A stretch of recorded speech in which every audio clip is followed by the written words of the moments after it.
CMMS Radio talks about all things CMMS, computerized maintenance management software, focused on maintenance management. It's the people, the process, and the culture that make your CMMS journey a success. Well, thank you for tuning in, everyone. Today, we've got a very special guest. In fact, I finally got to meet him for the first time in person just over 2 weeks ago. That was out at the Reliable Plant Conference in Chicago, Schaumburg, if you want to get technical. And it's a long overdue episode for us. And you're going to meet Igor Marinelli. He's the co-founder and CEO of Tractian. And if you don't know who Tractian is, you're about to learn who they are. And after bumping into him at the conference, talking to some of the team over at the booth, you guys had a big booth there. It was really, really fun to connect with some of the people I had already met. And then, of course, when I get to talk to people and finally meet them in person, it's one of my favorite things to do. I was walking down the hall and Igor was like, Greg, and I put that in some sound clips. We'll work on those later. But Igor, welcome to CMMS Radio.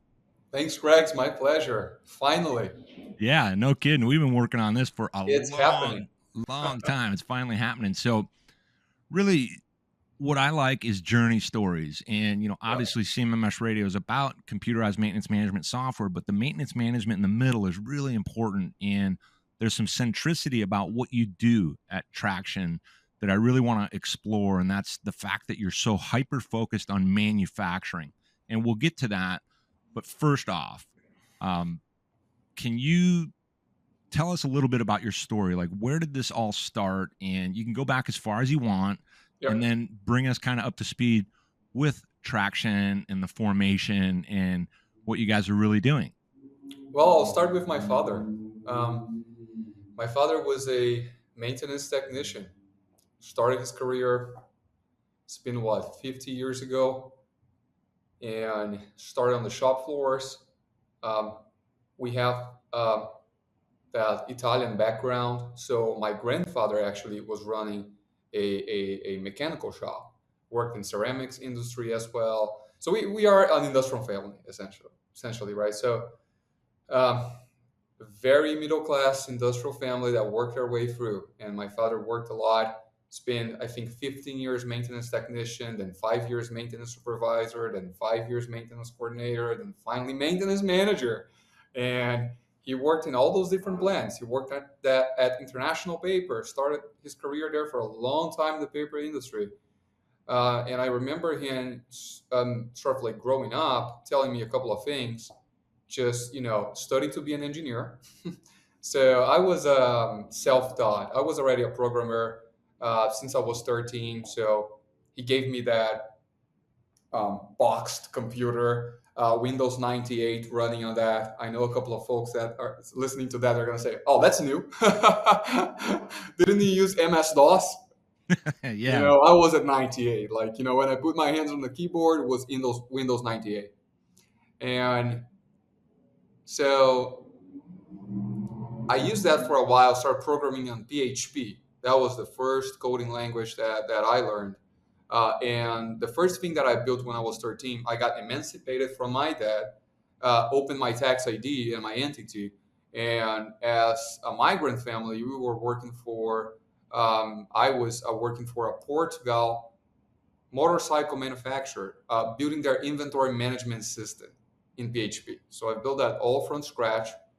And I remember that a couple of instances, my father was going to me at the meeting to negotiate because, I didn't want to look too rookie, right? Especially because of my voice, and we were using Skype, and, back and forth here and there. I earned a couple of bucks with that, but most likely I enjoyed the adventure of just creating the system.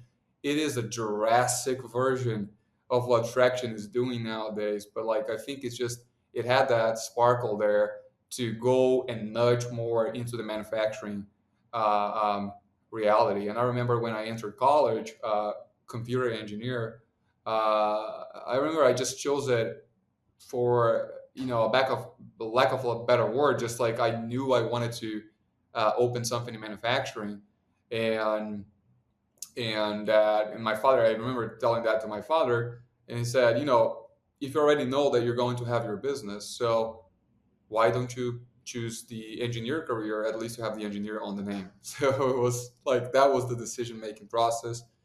Um, then I went to study at UC Berkeley, um, and with my tuition paid from the program that they had, so that was pretty cool. But essentially, that's sort of like how it happened. And the one thing that my father told me was like, no matter what you do, don't come back to manufacturing. Like I already suffered for us, for our family, so that I don't have to do the same. But sort of like I did, I couldn't resist, and my father is a big reason why I'm working with maintenance. So when it comes to all the things that you saw growing up and seeing his accomplishments, the things that he was exposed to, and then all the other kind of secondary and tertiary exposure to things, you started to recognize some problems. And then with the first programming that you had done, that was directly connected to a certain aspect of manufacturing, right? Because we're talking about inventory Yeah. and MRO and those types of things. So how did the whole idea behind Traction start? And was it a very specific problem that you wanted to solve initially, and then did it go through an evolution or metamorphosis? Yeah, we started in 2019, the beginning of 2019. I remember that first year I visited around 88 facilities. So the whole year I was going like, it's almost like basically one facility every 3 days, and especially on the paper side of things.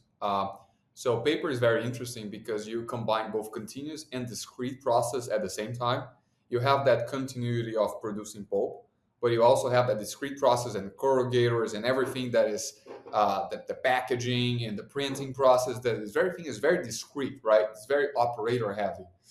I had a few assumptions, and like I'm sort of like have this rebel nature where definitely one factor from me is a little bit of that rebelness where I don't like that subservience. I don't like that, doing what others want me to do, and trying to take other paths and having the conclusions myself. So I was very, asking a lot of questions when I was visiting those plants. And when I started 2019, I remember I chose Traction and Traction.com.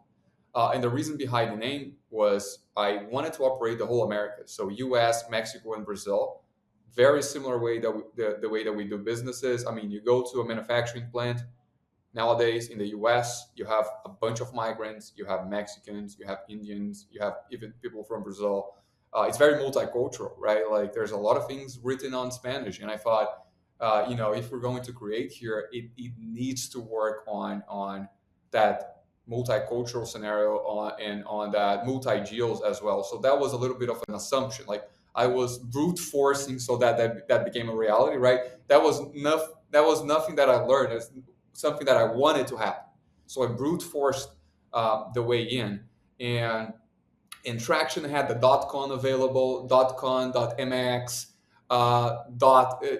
.ge, .jp. They had all the dots, and I was like, wow, it's important because look at our competitors out there. Look at uh, when we talk about CMMSradio and talk about condition-based monitoring, we're not competing against our peers that are opening other companies. We're competing against Rockwell. We're competing against Schneider. We're competing against Siemens. Like those big guys, those big OEMs are the ones that are taking all the piece of the pie here with their legacy systems, right? So that's how a little bit of how I was seeing, and I thought, well, if they are in everywhere in the globe, it's sort of like a matter of time and patience to also be there. Like, how can we have the same path of Emerson had in 100 years in 25 years?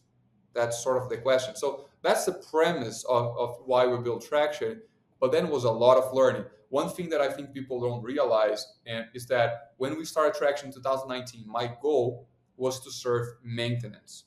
So I went in not scoping problems in manufacturing. Oh, maybe production has a problem. Great, I'm not going to work with production. Maybe quality has a problem. Fine for quality. Like I'm not going to work with them. I'm going to work with maintenance. So I was asking those guys, what is your biggest problem? What is your biggest problem? I wanted to work with the maintenance folks because I thought they were the most direct, they were the most sincere, they were the most obvious personas out there. My job is to keep this machine operating. My job is to keep this machine lubricated and to ensure that availability, right? And in maintenance, ensuring that availability, production can produce and we can increase revenue. So availability is revenue, and I believe that maintenance can actually impact heavily the revenue of a plant. So we spent almost 2 years scoping for problems, coding, hiring the first folks, money out of my pocket. Literally, I invested more than 500K on the business, not because I wanted, but because I didn't have any other option. Like, Right. investors wouldn't bet. They would say, "Oh, manufacturing is just not that hot. It's just not what we're looking for now." That was 2019. I think things have changed now, but I had to, borrow money from my family. I had to make other partners at the company invest as well. My co-founders also put money in the beginning, so we're also, co-founders and investors of the company. And then, the winds start changing a little bit. We were well positioned. We got our first check from the CFO of Volkswagen at that time, so he put the first 100K. And once you have that first 100K, the sensation of that, I think it's greater than having $50 million in the bank. It's just never reproduce that sensation again, because that first believer, right? It makes all the difference. And I've been on a co-founder's journey. I wasn't the founder, but years ago, and then we had an exit. And when I look at everybody in the space now, I can really look. I because I'm not a competitor. It's more about, I want to get to know you. I want people to get to know you and understand what makes you tick, why you Yeah. do what you do, what are your passions around the space. So when you talk about having that hyper focus on maintenance and maintenance management, and then when you bring it all the way to availability, which is the name of the game, and I would argue, and Mhm. I'm only surface level on my understanding and comprehension, right? I try to be very mindful of who the experts are, the people that have been there, right? Like you, with the influences you had in your life. I didn't have those, but I get to talk about it, learn about it, hear about it, and then talk to all these different people. You said a couple of things that I think are really important. Number one, you mentioned how the mentality and the character and the way of kind of being in the world maintenance people are. They're real. They're not going to, like, you're not going to BS them. It's just not going to No happen. They way. won't allow it, and they expect that you won't do it, and they will call you out. Yep. So the important thing for me with CMMS radio is that, what is something born of, and what is that foundational aspect of your organization and you and your team. And I love these stories because so many people don't know. They assume and they can generalize, but they don't know the struggles of when you're chasing something and trying to make something happen. You talked about coming in there with brute force, kind of like a bull in a china closet, saying, I'm positive this is here, and I'm going to keep looking until I find it. And I found it, and I found just a Mhm. little bit of it, and I go, there's more. I'm going to go over here. And I think that's great. So I want to switch gears a little bit. There was a video that you did, and this was very specifically around some of the challenges and kind of the reasons why the engineering of Smart Track Ultra Yep. was so important. And you kind of answered part of my question already without knowing it, not knowing I was going to ask this. So, first of all, I loved the video because it was so natural. So, I want to ask you a couple things about the video. But one of the things I think I know is part of the driver behind that is you've got a pretty deep understanding, it sounds like, in pulp and paper, and Mhm. and that speaks volumes when it comes to like sensor monitoring and certain types of equipment that move in a certain way, like low RPM and those types of things. So first, when creating that video, were there any like funny things that happened? Were you guys just shooting for, let's go, and we're gonna go front to back single take, and we're gonna keep trying until we get it? Or was it stitched together? Can you share us, some insights on how that shooting day went? Yeah, it is so funny because it's all about culture, right? I think like that video that we did, and hopefully we're gonna put that on the comments here somewhere or on the description. Um, I don't like the scripts. I think like you should have topics, you should know where you're going, right? But we want to speak open hearted about stuff. So, and coming back to your point, maintenance. I think like one of the fundamentals that I had and that I talked with my team in the beginning is that I want to create a company that I want to work for. I think about the nature of it. Some Yeah. people that are creating companies, they don't want to work for their own companies. They're just waiting there for an exit or something to happen that can do an M&A and they can finally, go out of that trap.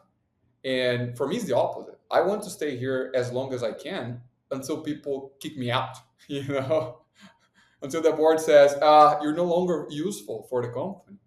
Because like in working with maintenance is a pleasure because it's cohesive with our internal culture and is even cohesive with my personal relationships. I think like the people that we work here and work together in the industry, they are like garlic. I always make that comparison where there's onion people and there is garlic people. Garlic people are those that you smash once and you see the whole interior. They are for real, right? Like you have a conversation with them and really quickly you can understand they're speaking their heart and they don't have nothing to hide. Their personality is translucent. Everything is like you feel good about it. You want to work with them. You want to partner with them. And you're even more flexible. I'll give you a discount. I'll do anything to work together because I think this is going to be a fun adventure. And there are some other people that are just like onion. You're peeling one layer and then you peel the second layer, then you peel the third layer, and you put the fourth layer as a surprise there, and the fifth layer. And so there are some sectors I think as well that are tiring, and there are onion sectors. I didn't want to work with those, right? And some other sectors are just a garlic sector. And I think maintenance is that. And when we do the videos, we want to use our own product. We want to review our own product. I think the concept of empathy is a little bit hard because you're never going to be able to pretend you're wearing their shoes. You're not. I'm here at an office most of the time, building stuff out of a lab with our R&D engineers, and I go to industry very often. But that's totally different than being 8 hours a day inside a manufacturing plant, right? So that's why, as well, I think empathy is a little bit broken, right? It's not you're not gonna put yourself in their shoes. It's better to put their shoes inside your company. So like, for example, when we're talking about customer success and we're talking about our support to the customer, we just hired people that are 5 years plus in the maintenance industry, 5 year plus in the reliability positions, because at the end of the day, they understand and they can also help our engineers understand that, studied like, Harvard, Stanford, but they never had an opportunity to work in a manufacturing plant. How do you Trojan horse that into them, right? As fast as you can. And it's just about being surrounding your company as well with that, and not, I don't know, taking someone from customer success that just worked in the telecom business and like, yeah, they might be good with people, but they don't know anything about the pain. So you need to have Mm. that both things. And it's it's something that we try to have at our products as well, is that deep understanding of the customer pain. Sometimes we just press so hard the keypad of quality. We want quality. We want high standard, because what I tell folks in our R&D department is that that's what is expected out of the box at industries. You buy an instrument from a German manufacturer. They are a reference for quality. And how can you, as an American manufacturer, match that quality, but by being more efficient and more innovative? Yeah, and more reliable. Yes. I mean, Mhm. it's and I get to learn a lot of this stuff from all the different people. So I mentioned early on about the Reliable Plant and Machinery Lubrication Conference and Exhibit. It was my second time, and I met some of your team the first time out in Orlando, and then this one was in Chicago. Saw way more people, and something that you said about this concept of, like garlic people versus onion people, way more garlic people there, Yeah. where you can kind of get to the heart of the matter. And the other thing I noticed is, now that it was my second time, it feels to me like it gets better and better because people can share even more.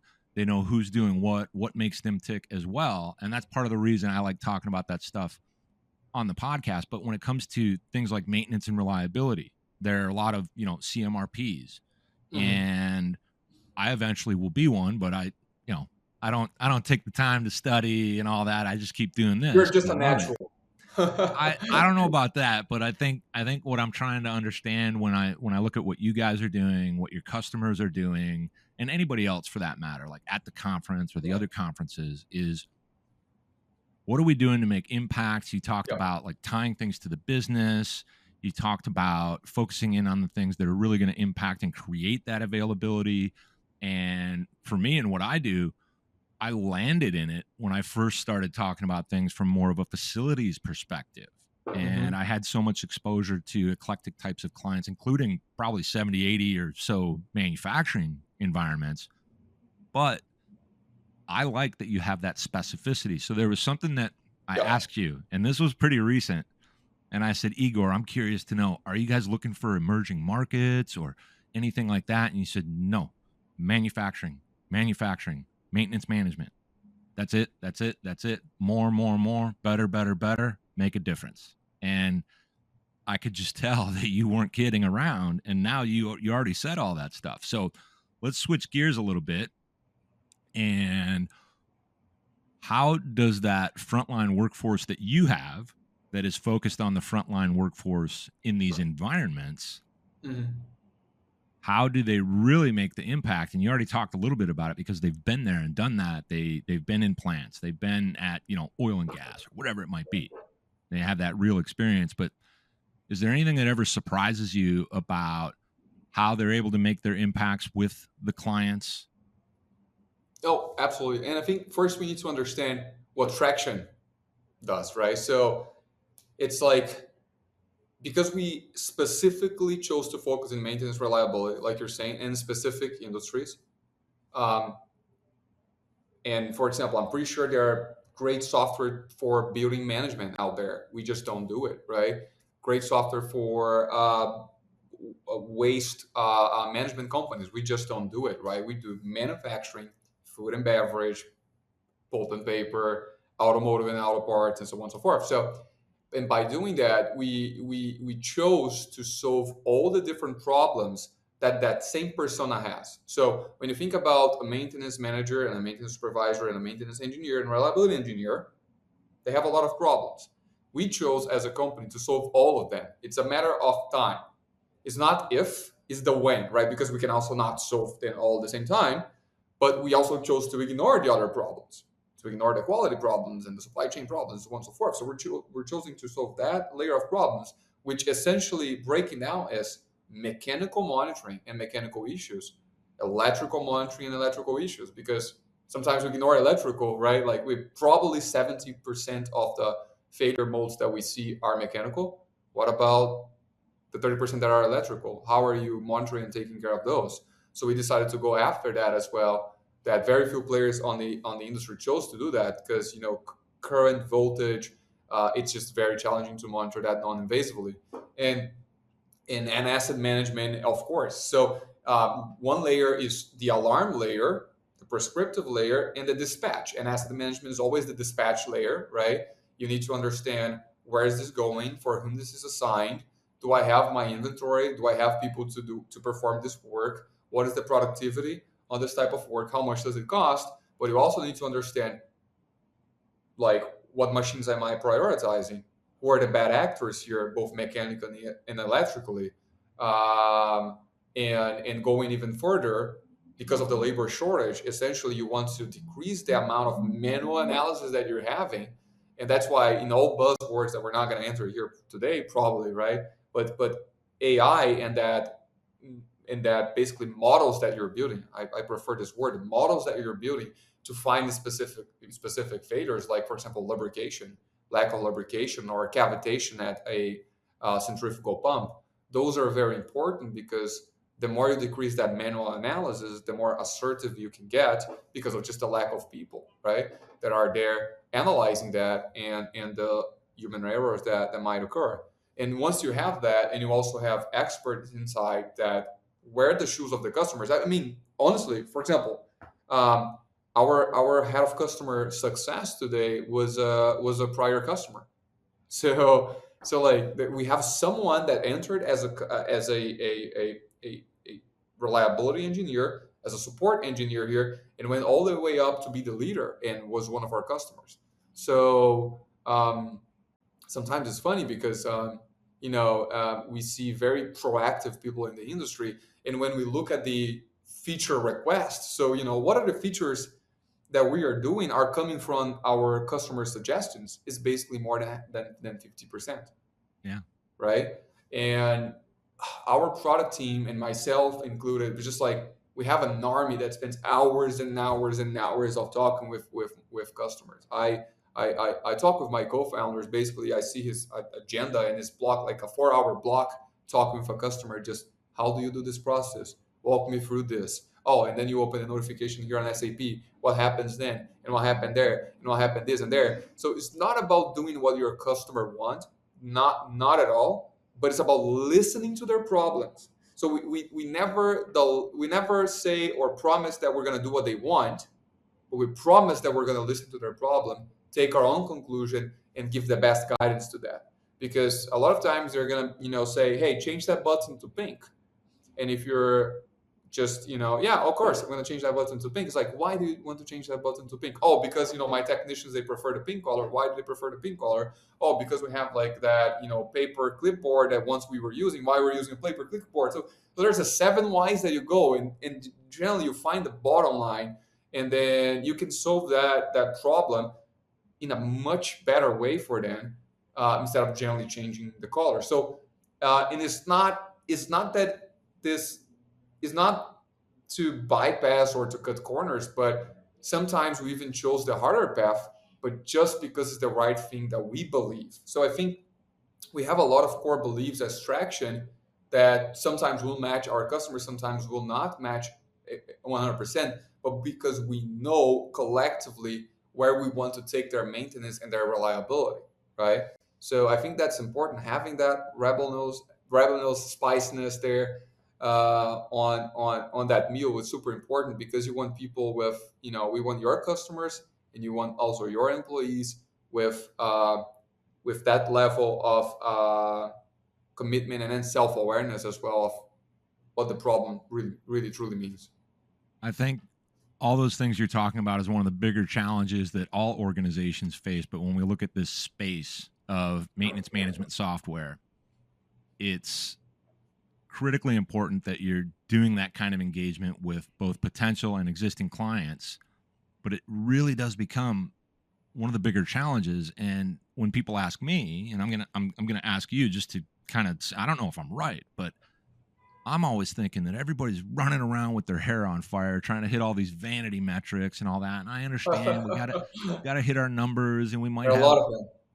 funding and all that kind of stuff. But if you have those things in place, and that's a part of how you operate, like if a company assembles a team that's based in those best practices, Yeah. now not only do you have an advantage, right, in the competitive space, but you're creating the opportunity to truly deliver for your clients. So I think that's a really critical component of how I want to move through the world, is like that win-win, connecting all the dots. Everybody wins together. All boats or ships rise with the tide together. We got to be in it in that way. And I like that part of it. But the question is, when we try to reconcile that, does that become a challenge when within your organization you want to connect, say, for example, marketing and the idea of leads and lead magnets to the actual, let's find clients that we can actually help? Are you guys a little bit more, it seems like you're a little bit more fearless about, let's just be out there and let people know who we are, wide open, so that when they do come to us, we're already in a position to actually help them, because they see the connections to what we do and what we solve. Like, how do you reconcile that in your organization? Because it seems like you're doing it differently. Yeah, and we do say a lot of no's. Sometimes, a lot of times actually, we'll tell customers, hey, we're not the most adequate to your pain. We don't serve that necessity truly well. So some customers get irritated. picture this, like you're entering their website, you say, I want to buy this product. And then we are calling them and say, we don't want to sell you this product. And we believe there are XYZ products that are a better fit for you. We do that a lot. Some Yeah. customers will appreciate that and say, thank you. Like finally, someone that's really honest with me here. Some customers will say, how come you don't want to work with me because of alien and so on and so forth. So there's a little bit like a double edge there. But I truly believe in being as blunt as we can, like building great products, being as blunt as we can, let customers know who we are, what we do, what is our culture about, review our products publicly, right? And then let them come, let them talk with us. So I believe in that, and we invest a lot into that. There are a couple of different factors. For example, publicly on our website, you can see that we do a lot of like in-depth content. We have a lot of things that you can sort of like educate yourself. We try not to engage so much into that call to action, this and that, and click here 15 days, and click there 30 days, and click here 200 sensors for free. We try not to engage in that. It's like, hey, we design our website so that you get informed, you get really well informed about what we do, and then you can click that modest button saying, I want to talk with your sales team, and then go from there, right? So we don't even have a balloon popping up. We don't have a cookie balloon. We don't have that balloon saying, hey, talk with me. I'm John. I'm your salesperson. Do you have any doubts? Like, we believe that if every time you are on the website and you should be talking with a sales representative to ask basic questions, your website is just not good enough, or you're too desperate to convert a lead. So we do invest in a lot of that awareness part because, yeah. And I would add to that, Yeah. what we're doing right now is Yes. important because people can learn, like I said, about you and who you are, and that you're willing to do that. And that's important because that's Yep. that what we call the dark funnel, where people can self-educate. And it's 2024, the buyer has changed. So what you're doing is actually extremely refreshing, as opposed to, oh, somebody clicked on our website, call him, look up his cell phone, send him a text. I heard somebody told me the other day they requested some information, got a call, I said, oh, thanks, but I'm in a meeting right now, get back to you later. And during the meeting, not like they were going to the meeting, and then during the meeting, cell phone. They hadn't even given that. It's like, so I think it's important that people have this opportunity. And I know a lot of companies out there are going to say, Greg, man, we got to get more leads. We need to sell stuff. But That's all vanity metrics to me, Greg. That's all vanity metrics. Like, I don't track how many leads are converting. I don't track how many, like, they invent all those different names for how many leads are going to pipeline. All I care is revenue, and two components: revenue and retention. So basically, what is your efficiency in bringing people in? But also, even better, what is your efficiency in making people stay? I hate losing customers. yeah, I count on my fingers, literally, like how many customers we lost because we're so terribly careful with that relationship. And I say this, and I like to say this, that there's a metric that I really like to track, which is net revenue retention. All that means is, like, out of the customer that entered, they were paying X amount of dollars to you, right? You track that cohort 12 months later, how much they're paying. Attraction is 50% more at every 1 year, that same cohort of customer. That means that they're expanding within the solution, they're putting into more facilities, they like what we're doing, they're putting more product. That's just incredible, right? So not only we don't lose, but the customers that are staying are saying, we want more. Give us more users, give us more product, give us more sensors. So that's all you should care about, is that customer relationship. And you can tell whichever name you want. There's NPS, like you're tracking essentially their satisfaction, but you're also making challenging questions, right? Why are you using this way? Like, there's a much better way, which is XYZ. So it's not, again, it is a respectful relationship, but also you have to challenge the customer sometimes, and they have to challenge you back, and that's how you grow, and that's how you increase um, the technology inside the product. But I think, like, that's all we track. And at the end of the day, the way that you bring all those buckets together, you say to everyone, it's all about the customer, Yeah. right? Do Finance, it's all about the customer. Marketing is all about the customer. do you find within, these last, so we're going to say 5 years, that you sometimes get in situations with clients that they look to move away, but it's because maybe some of their people left and then somebody kind of parachuted in and said, "Oh, I don't know anything about that system, so we're going to switch over to this one." How often do you hear about those kind of stories happening out there? Yeah, that happens, and change of management is it's one complicated factor both ways, right? There's sometimes there are new managers that come in and they have great ideas and they want to keep that spiral going and making not even like there's the increased availability, but sometimes there's something much simpler than that, which is just the increased happiness of your shop floor workers. Like they have finally something that they can use that won't make their life miserable, right? That won't dump their hours just filling paper. So but sometimes, um, obviously, this is it depends on how you're used and wired to look at that. I think the best managers are wired to look at revenue as well, right? The same way that I'm saying that I look at revenue, I want to be talking to my own procurement team if in Traction's bathroom they're using double sheet toilet paper or triple ply sheet toilet paper, right? Like just buy it. Just buy whatever is better, and you won't be looking at those extra cents. That doesn't change the game, right? Sometimes industrial folks they enter the industry and they're cut out the bananas. They say, "Oh, no more bananas in the break room. Now it's you're gonna have to pay."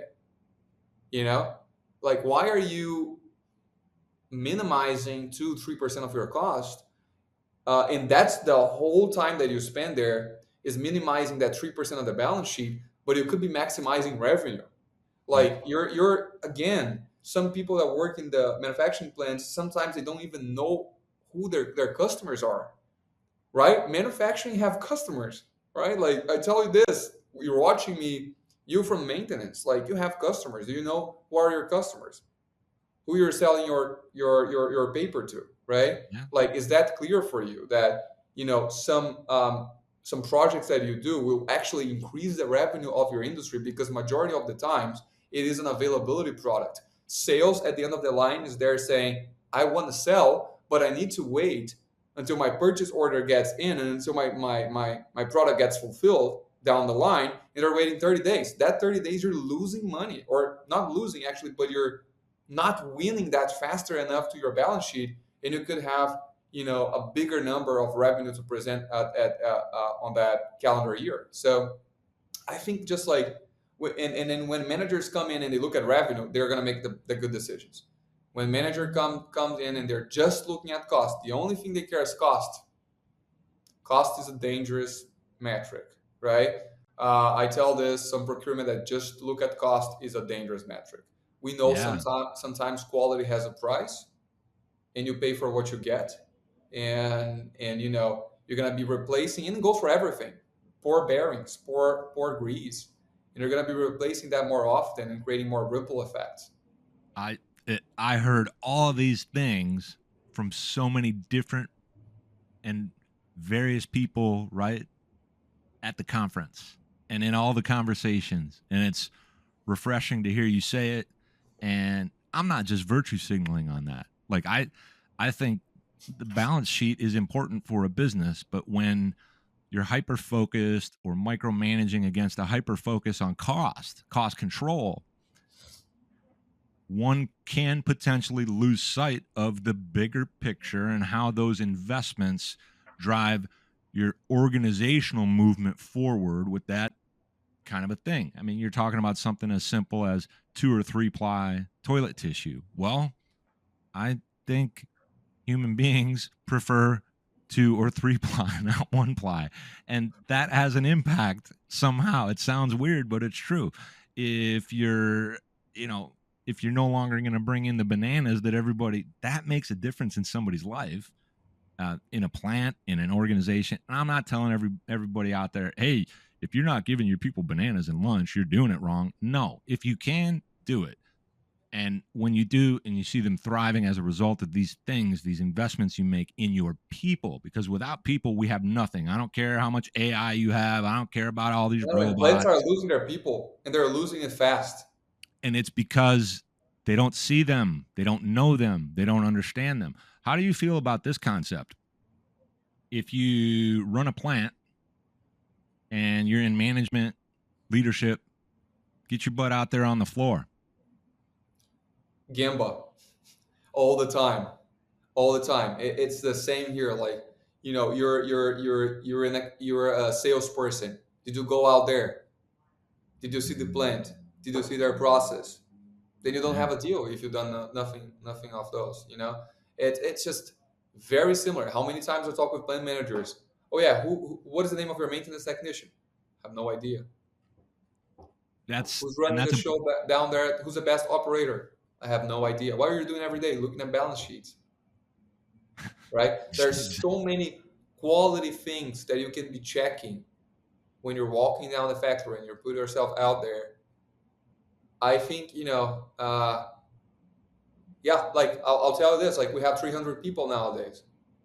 I don't have a secretary or an executive assistant. Again, nothing against them or who uses them, but that makes me in control of my own agenda, in control of the people I talk to. No outsourcing. I go there, I visit my customers.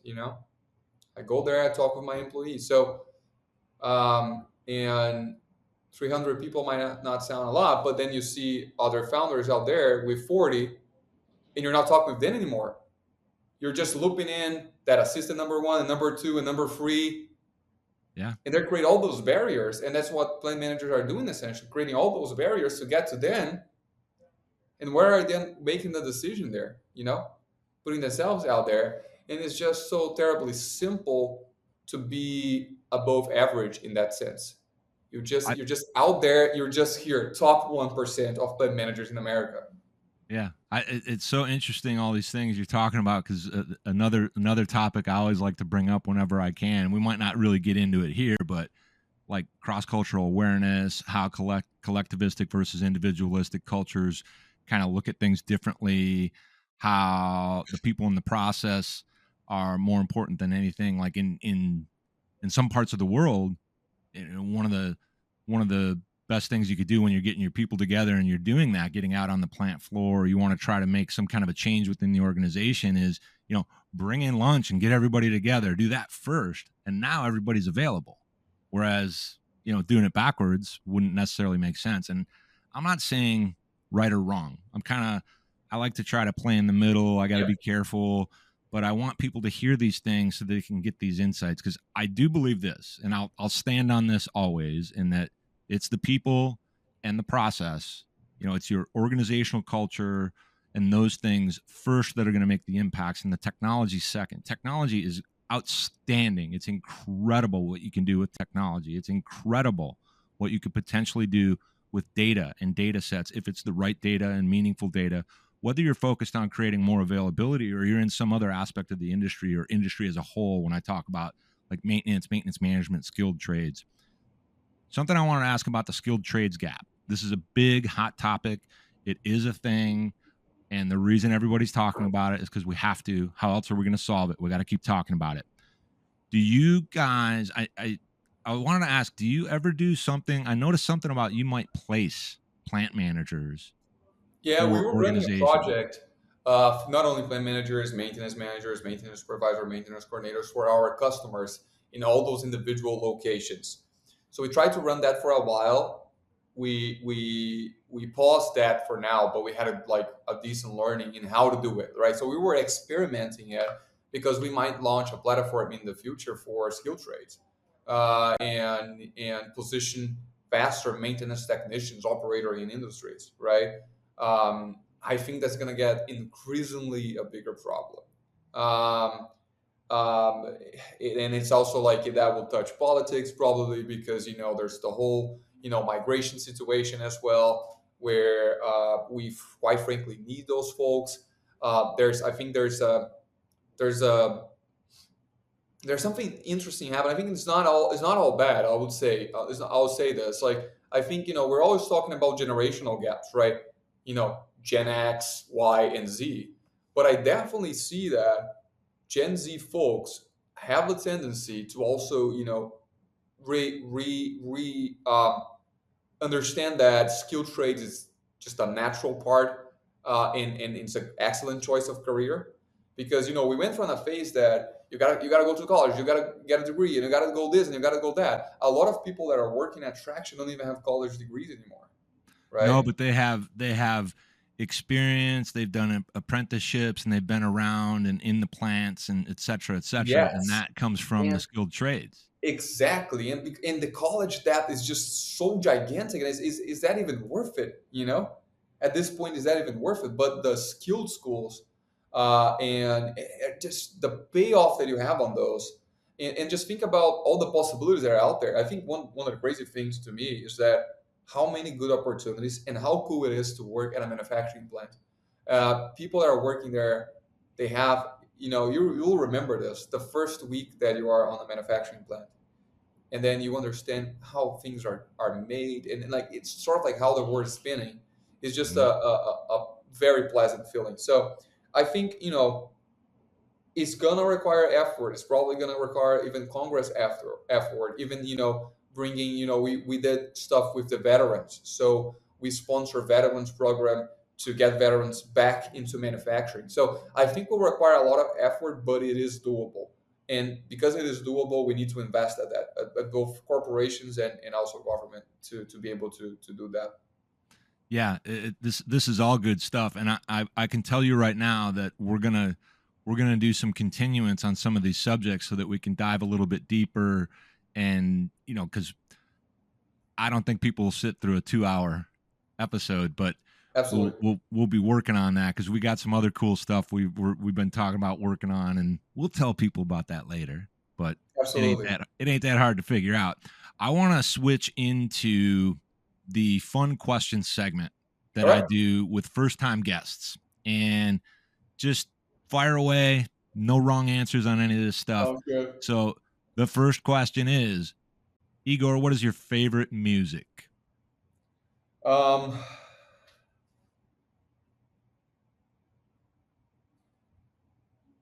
I would say my mother's a psychologist. So she was playing the piano when I was growing up. The keyboard, actually, she had a keyboard. Mm. I hear a lot of classical music, a lot. Um, I have a keyboard at home. I try to play it as well. And, every weekend, I don't just charge myself anymore of doing that. When you buy an instrument and you're every time you're like looking at the instrument is looking at you, you're like, oh, I haven't done that again and I haven't done that again. I sort of like stopped doing that. And I think that now is much more fluid. I have more pleasure into taking that instrument and playing. So I play the keyboard nowadays. Nice, nice. I like that, and I like what you were saying about your mom. That's a subject I want to talk about. Next fun question is, what is your favorite sport or hobby? And on sport, it doesn't have to be one that you play. It could be one that you like to watch and support and kind of root for. Yeah.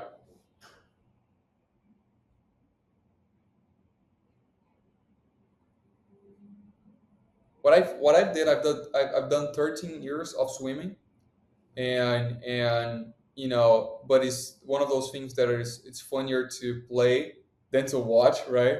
I'll tell you that. I think I love to watch all the sports, honestly. If you invite me to go to a stadium, I will watch football, soccer, basketball. I also play basketball because of my height, but progressively I couldn't compete with the guys anymore. So, but I would say because of my height and scoliosis, swimming is one of the things that I have a passion for. All right. I like it. That's a good one. I haven't had anybody say that one, so I like that. Yeah, Now, here's the big one. No wrong answers here. What is your philosophy, perspective, opinion on the concept of work life balance? I work a lot. I think like uh, when I'm not working, I'm thinking about working. and when I'm working, I'm working. So like mentally I'm working all the time, but that's because I'm a founder. I don't think it's the same tool for everyone, and that shouldn't matter, you know. So and work is one of those instances where if you really like what you're doing, like if you think that is paving the way for the person that you want to become, work just becomes so fun. And I think that the thermometer check that I do with my employees is like every time that you're burnt out, sometimes it's not even because you're working too much. Sometimes it's just because you're working on something that you didn't want to. Like sometimes the 2 hours of a task you didn't want to do will undermine you way more than working 12 hours straight in something that you're loved and delighted. So I would say on that category, we make no assumptions. Like you can work 12 hours, you can work 7 hours. Um, the matter is, do you truly enjoy what you're doing? So some R&D engineers will work crazy hours, and they love it. And some programmers will work, midnight and then sleep the afternoon. And they love that. So we try not to kill that momentum from people, and at the end their deliverables are way more important than the amount of hours that they're investing. So we look at deliverables and let people do what they don't want to do when it comes to that. We don't block either or, but I think it's essentially it's about truly enjoying what you're doing. It's like at the end of the day, those people that say this is just a job for me, it's just they're definitely not a fit, right? Yeah. It's just we're accelerating so much that we have to find a fit for this. What you're doing is paving the way for our career as well, catapulting you further. That's the philosophy. Yeah. Interesting. Like lately I've been like adding on when people say stuff, which I didn't used to do. And I think it's because it gets me really thinking. And lately, to that point, I was thinking about certain things that people do for work in their life, and whether it's vocation or not has a tremendous impact. So if it's vocation, which means calling, purpose, you will in fact see those individuals doing a lot of that work because it doesn't have the same impact as that 9 to 5 that we don't really care about and that isn't really us. And that kind of is part of the reason I say there's no wrong answers when it comes to the idea of work-life balance. It's to everyone to And define, and what you say could absolutely. inspire someone. And Greg, a company is not a family, right? And no matter how many times a company will say, we're a family, we're not a family. That means that you have a family to take care of and you have a family to provide. Mhm. So what I say is like, because we are not a family and we don't pretend to be your family, spend time with your family, right? Spend quality time with your family. The weekends are generally for your family. And that thing is like, it's about the intensity. What I like to see summing up is that intensity. I definitely know people here that work 9 to 5, but when they're working, they're sweating, they're grinding. It's like beautiful. And Yeah. I know people here that work 12 hours and are like, we need to let that person go, because they're just not intense. They're just not putting the heart into the work. Hmm. Now, you might have bigger chances if you grind more to grow more.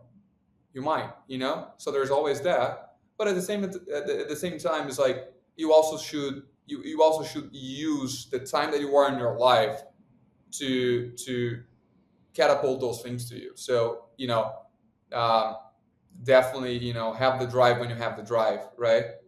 Yeah, for sure. For sure. And again, no wrong answers. It's really interesting stuff to talk about. So first of all, thank you for this time. And I've been waiting a while to do it. Can't wait to do that again. I want to let people know, if you want to check out Traction, you can find them at Tractian.com, and that's Tractian. And there's one of the blue caps that's typically representative of the entire team.